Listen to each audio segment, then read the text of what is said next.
दोस्तों इमेजिन करिए कि आप मेज यानी भूल भुलैया में फंसे हुए हैं। ये भूल भुलैया इतनी बड़ी है कि चारों तरफ बस रास्ते ही रास्ते हैं और हर मोड़ पर नई दीवार। आप निकलने का रास्ता ढूंढ रहे हैं, लेकिन हर बार किसी दीवार से टकरा जाते हैं।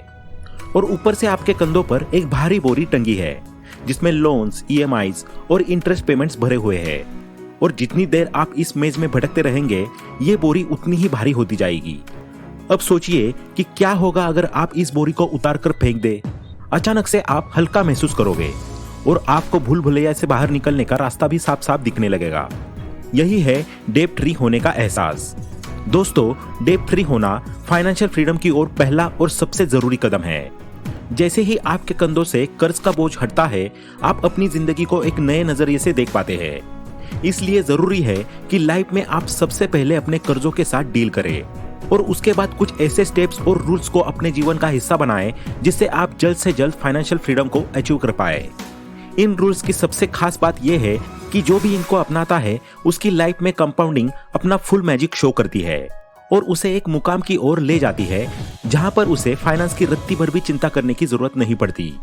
यानी कि कंपाउंडिंग उसे पूरे तरीके से फाइनेंशियल फ्री बना देती है। तो चलिए आज के इस वीडियो में हम इन्हीं बेहतरीन रूल्स के बारे में जानेंगे ताकि आप जल्द से जल्द फाइनेंशियल फ्रीडम को अचीव करके अपनी लाइफ को ज्यादा से ज्यादा एंजॉय कर पाए। तो चलिए शुरू करते हैं। Rule number 1, understand the curse of interest.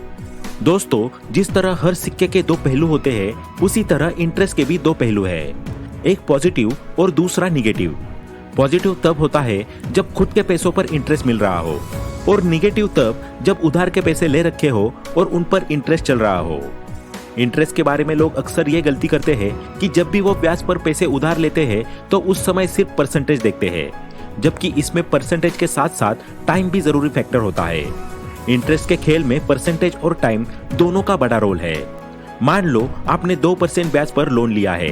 अब सुनने में 2% इतना ज्यादा नहीं लगता है, लेकिन ये 2% हर महीने का होता है, तो साल का ब्याज बन जाएगा 24%। जब तक आप इंटरेस्ट रेट और उसके पीछे छुपे समय को नहीं समझेंगे, तब तक कर्ज का जाल बढ़ता ही रहेगा। खासकर क्रेडिट कार्ड पर लिया गया कर्ज सबसे खतरनाक होता है। इसमें अगर आप हर महीने सिर्फ मिनिमम अमाउंट से ड्यू भरते हैं तो बाकी का कर्ज 24 से 30% की दर से बढ़ता जाएगा। आपको लोन फ्री होने के लिए सबसे पहले अपने हाई इंटरेस्ट लोन्स को चुका देना चाहिए और एक डेब्ट रीपेमेंट प्लान बनाना चाहिए जिससे आपके सारे ईएमआईज ऑटोमेट हो जाए। और जब आपका कर्ज खत्म हो जाता है तो आप अपनी पूरी इनकम को अच्छे से मैनेज कर पाएंगे और उसे इन्वेस्ट करके और ग्रो कर सकते हैं। डेब्ट फ्री होकर आप अपने फाइनेंशियल फ्रीडम के पहले पड़ाव पर पहुंच जाएंगे। अब चलते हैं हम अपने अगले रूल की ओर, जो है rule number 2, stay away from negative compounding. दोस्तों, ज्यादातर लोग जो क्रेडिट कार्ड यूज करते हैं वो अपने क्रेडिट कार्ड पेमेंट्स का केवल मिनिमम ड्यू ही भरते रहते हैं और इस बारे में कभी नहीं सोचते कि कितना इंटरेस्ट लग रहा है, क्योंकि जब वे मिनिमम ड्यू अमाउंट से ईएमआई भरते हैं तो उन्हें ये सस्ती लगती है, लेकिन उन्हें ये नहीं पता होता कि वे ब्याज के रूप में कितने पैसे चुका रहे हैं। ये उस आग की तरह है जो शुरू तो एक चिंगारी से होती है, लेकिन देखते ही देखते इतना भयानक रूप लेती है कि पूरा का पूरा घर जला देती है। अगर आप हर महीने केवल मिनिमम ड्यू पेमेंट भरते हैं तो बाकी के कर्ज पर आपको 24 से 30% का ब्याज चुकाना पड़ सकता है और ये रकम लगातार बढ़ती ही जाएगी। इसे ही कहते हैं निगेटिव कंपाउंडिंग। और जब तक आप अपनी ईएमआईज पूरी तरह से नहीं चुकाते, तब तक पॉसिबल ही नहीं है कि आप इस कर्ज से बाहर निकल पाएंगे। आप एक दलदल की तरह इसमें फंसते ही चले जाएंगे। इसलिए ये हमेशा याद रखिए कि क्रेडिट कार्ड का बिल पूरा चुका देना बहुत जरूरी है और जितना हो सके हाई इंटरेस्ट लोन से खुद को दूर ही रखें। अब नेक्स्ट रूल नंबर 3 जो है क्रिएट सिस्टम। दोस्तों, सेविंग्स और इन्वेस्टमेंट की जब भी बात आती है तो अक्सर लोग अपने विल पावर पर पूरे तरीके से डिपेंडेंट हो जाते हैं। वे अक्सर यही सोचते हैं कि सेविंग्स का क्या है, वो तो मैं जितनी चाहूँ उतनी कर सकता हूँ, लेकिन असलियत में ऐसा बिल्कुल भी नहीं होता, क्योंकि जब भी वे सेव और इन्वेस्ट करने के बारे में सोचते हैं, वैसे ही हर महीने कोई ना कोई नया खर्च आ ही जाता है। जैसे कि कभी बच्चों की फीस भरनी आ जाती है, कभी घर में कोई बीमार पड़ जाता है, तो कभी किसी दोस्त को पैसों की जरूरत पड़ जाती है और ऐसे में कभी सेविंग्स हो ही नहीं पाती है। और अगर सेविंग्स ही नहीं है तो इन्वेस्टमेंट की बात ही नहीं आती। दोस्तों, इसलिए दुनिया के जितने भी सक्सेसफुल लोग हैं वो यही सलाह देते हैं कि विल पावर के भरोसे मत बैठो, बल्कि इसकी जगह एक सिस्टम तैयार करो, वो भी फुल्ली ऑटोमेटिक, जैसे कि SIP जिसमें महीना होते ही आपके अकाउंट से एक फिक्स्ड अमाउंट कट जाए और ऑटोमेटिकली एक अच्छी जगह पर इन्वेस्ट हो जाए, ताकि समय के साथ साथ आपका पैसा भी कंपाउंडिंग के मैजिक से ग्रो करता जाए और उसके बाद आप नहीं बल्कि आपका पैसा आपके लिए काम करेगा और आप रिटायरमेंट लेकर अपनी फाइनेंशियल फ्री लाइफ को एंजॉय कर सकते हैं। तो जल्दी से जल्दी मेक योर ओन सिस्टम। अब next rule number 4, stay away from status game. दोस्तों, अक्सर लोग दूसरों को इंप्रेस करने के लिए महंगे फोन, गाड़ियां या लग्जरी आइटम्स खरीदते हैं। ये सब स्टेटस गेम का हिस्सा होते हैं, जो लोगों को ये दिखाने के लिए किए जाते हैं कि वे फाइनेंशियली सक्सेसफुल है। यह एक ऐसी दौड़ है जिसमें लोग अपने दिखावे को लेकर ज्यादा चिंतित होते हैं, बजाय इसके कि वे असल में अपने पैसे को कैसे बढ़ा सकते हैं। स्टेटस गेम का मतलब होता है कि बाहरी दिखावे और चीजों के आधार पर अपनी सफलता को मापना। जब हम स्टेटस गेम खेलते हैं तो हम अपनी जिंदगी में उन चीजों को प्राथमिकता देते हैं जो दूसरे लोग हमसे अपेक्षाएं रखते हैं, जैसे कि ब्रांडेड कपड़े, महंगे गैजेट्स और लग्जरी कार्स। लेकिन क्या आपने कभी सोचा है कि ऐसा करने से आपका फाइनेंशियल सिचुएशन कितना प्रभावित हो सकता है? उदाहरण के तौर पर मान लीजिए कि आपने एक महंगी लग्जरी कार खरीदी जिसकी EMI हर महीने 50,000 रुपए आपको चुकानी है। अब आप उस कार के मालिक होने का एहसास तो कर रहे हो, लेकिन यह आपकी फाइनेंशियल सिचुएशन को काफी प्रभावित कर सकता है। एक तरफ लोग ये दिखा रहे हैं कि वो संपन्न है, लेकिन दूसरी तरफ वो हर महीने उसी चीज के लिए भारी भुगतान भी कर रहे हैं जो उनकी जरूरत भी नहीं है। लोग अक्सर महंगी चीजों को खरीदने के लिए EMIs और लोन का सहारा लेते हैं, जो उनके ऊपर फाइनेंशियल बर्डन डालता है। जैसे ही आप एक बार स्टेटस गेम में शामिल हो जाते हैं तो आप बिना सोचे समझे अपनी जिंदगी में ऐसे खर्चे जोड़ लेते हैं जो आपकी वेल्थ क्रिएशन को रोक देते हैं।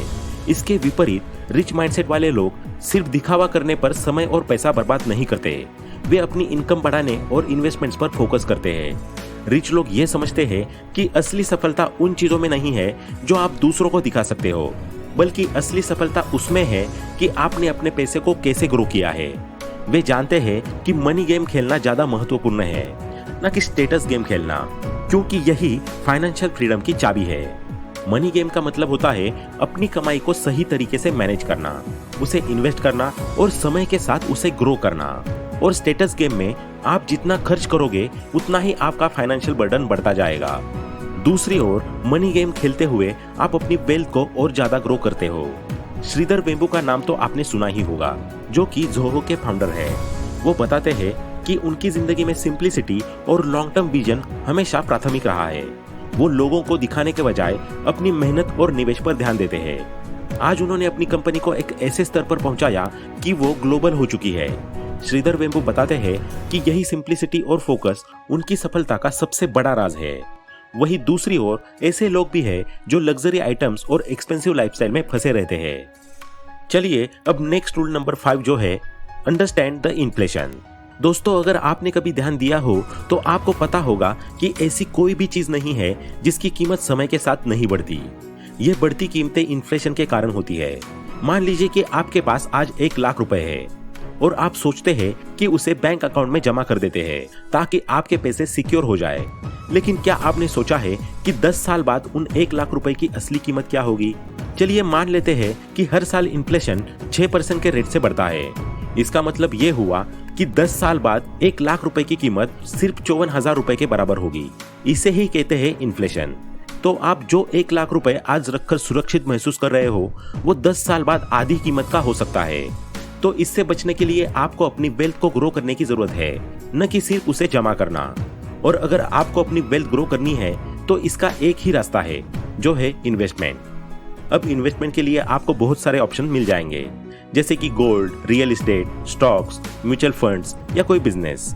अगर आप इन एसेट्स में निवेश करते हैं तो आपके पैसे समय के साथ ग्रो करते हैं, क्योंकि ये ऐसे एसेट्स हैं जो महंगाई से कहीं ज्यादा रिटर्न दे सकते हैं। अब next rule number 6, create multiple income sources. दोस्तों, क्या सिर्फ सेविंग्स करने से ही आप अपनी वेल्थ बना सकते हैं? सेविंग्स के जरिए आपका पैसा तो बचता है, लेकिन सिर्फ सेविंग्स करने से आपकी वेल्थ नहीं बनेगी। सेविंग्स सिर्फ आपकी कमाई को सुरक्षित रखती है, पर अगर आप चाहते हैं कि आपकी कमाई बढ़े तो आपको मल्टीपल इनकम सोर्सेस बनाने पड़ेंगे। चलिए इसे एक एग्जांपल से समझते हैं। स्वाति नाम की एक लड़की है जो जॉब करती है। शुरुआत में तो स्वाति हर महीने अपनी जॉब सैलरी पर पूरी तरह निर्भर रहती थी, लेकिन स्वाति का मन उसकी सैलरी से कभी संतुष्ट नहीं होता था। वो हमेशा सोचती थी कि क्या मैं इसी तरह सिर्फ अपनी सैलरी पर निर्भर रहकर अमीर बन सकती हूँ। फिर एक दिन उसने तय किया कि वह अपनी साइड हसल शुरू करेगी। उसने अपनी पसंदीदा चीज ग्राफिक डिजाइनिंग में समय देना शुरू किया। कुछ ही महीनों में उसकी मेहनत रंग लाई और उसकी साइड इनकम बढ़ने लगी। अब वो अपनी जॉब सैलरी के साथ साथ साइड हसल से भी अच्छा खासा पैसा कमाने लगी थी। और ये सिर्फ उसके लिए पैसा कमाने का तरीका नहीं था, ये उसे फाइनेंशियल इंडिपेंडेंस और फ्लेक्सिबिलिटी भी दे रहा था। जब तक आप सिर्फ अपनी सैलरी और सेविंग्स पर फोकस करते हो, तब तक आप सिर्फ लिमिटेड इनकम के दायरे में ही रहोगे। सेविंग्स आपको कुछ पैसे बचाने में जरूर मदद करती है, लेकिन वो पैसे आपकी वेल्थ नहीं बना सकते। लेकिन अगर आप अपनी स्किल्स को बढ़ाते हो और इनकम स्ट्रीम्स को डाइवर्सिफाई करते हो, तो आप अपने पैसों को और ज्यादा ग्रो कर सकते हो। चलिए अब last rule number 7, invest in yourself. दोस्तों, दुनिया में आपके लिए सबसे इंपॉर्टेंट अगर कोई हो सकता है तो वो आप खुद हैं। इसलिए जितना जल्दी हो सके उतनी जल्दी खुद में इन्वेस्ट करना सीख लीजिए। अगर आप खुद में नहीं निवेश करोगे तो आप जिंदगी में कोई भी सफलता हासिल नहीं कर पाओगे। हम सभी को ये समझना चाहिए कि सेल्फ इंप्रूवमेंट ही सबसे बड़ी इन्वेस्टमेंट है। दुनिया के सबसे बड़े इन्वेस्टर वॉरेन बफेट भी यही कहते हैं कि जितना ज्यादा तुम खुद में निवेश करोगे उतना ही ज्यादा तुम्हारा रिटर्न बढ़ेगा। अगर आप बुक्स पढ़ते हो, कोर्सेस करते हो या अपनी स्किल्स को और बेहतर बनाते हो तो आपकी सफलता की संभावना और बढ़ जाती है। तो आज से ही खुद को बेहतर से बेहतर बनाने के लिए अपने ऊपर भी इन्वेस्ट करना शुरू कर दीजिए। तो दोस्तों, आज के इस वीडियो में इतना ही। आशा करते हैं कि आपको ये वीडियो पसंद आया होगा। वीडियो पसंद आया हो तो लाइक करें, शेयर करें और चैनल को सब्सक्राइब करना ना भूलें। Thanks for watching.